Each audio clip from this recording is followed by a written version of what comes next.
إن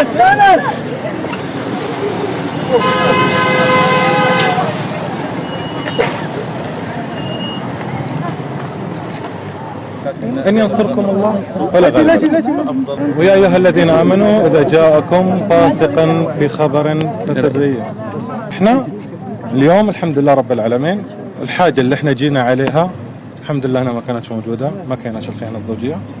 كنشكر أنا القضاء المغربي كامل، كنشكر كل اللي موجودين معنا اليوم كانوا. أنا في النهاية ولد المغرب، وأعتقد أنه كامل المغاربة كيعرفوني مزيان، كيعرفوا أنا شكون، كيعرفوا الأخلاق ديالي.